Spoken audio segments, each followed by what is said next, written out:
everybody, and first of all, thank you for coming, because it didn't look like it was going to be a particularly big night, but what's made it special is all of you coming anyway and tell us about the next one.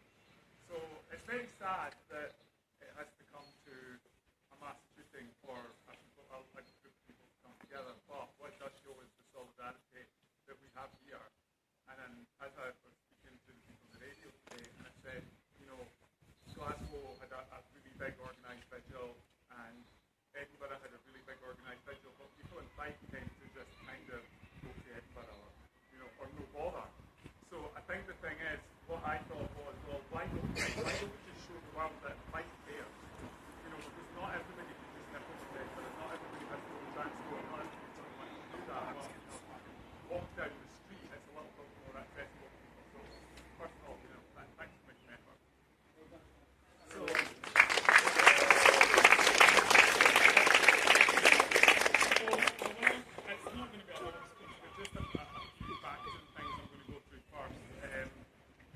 and obviously, while not everyone who was shot was active, you know, at LGBTI, I just want to give you a little bit of the sort of LGBTI history of Britain, because it's quite remarkable.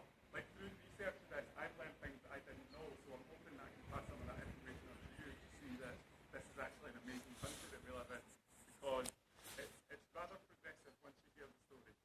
So, the first outwardly gay person that was out about it was actually Hadrian of the Wall in 117. So what? so you know, it was a fair while ago. So in 1102, the church publicly declared that homosexuality was a sin and that it was to be avoided at all costs. So in 1395, John Reichner was arrested for cross-dressing, so that went on quite a while as well. So it took until 1967 for the decriminalisation of homosexuality in England and Wales, and not until 1980 in Scotland and 1982 in Ireland. A more recent part of history, in 2000 it became the year that you could be outwardly openly gay within the armed forces. In 2001, the 80% was legalised. In 2005, the legal change of gender was approved. In 2005, civil partnerships was approved. And also in 2005, full adoption in England and Wales was approved. We had to wait a little bit longer to 2009 for the adoption rights in Scotland. But in 2010, in the UK in whole, full legal discrimination protection was brought in, which meant for the first time we could be out in public, we could be out in the workplace and not be discriminated against. And in 2014, same-sex marriage was approved. And a few faces here will be recognised LGBTI rights throughout Europe. Until this year, we were first place, but this year UK was not the first law. So Malta now comes in with equality laws at 87.75%.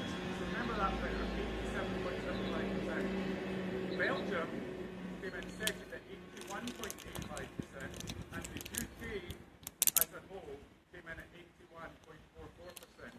However, if we take Scotland by itself, we lead the world at 90%. Yeah! So I think it's safe to say that we are living in a progressive society. Most of us don't have to worry anymore. Most of us don't really actually care anymore.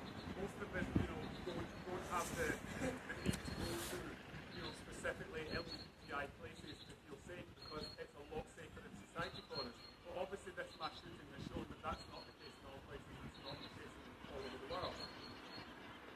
There are also the biggest problem that we're facing at the moment is not just, you know, the LGBTI, it's the Muslim community that's getting slated.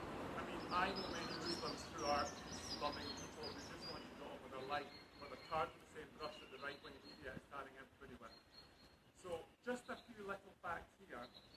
The first Jewish people to be brought into the UK, I believe it was in the 11th century.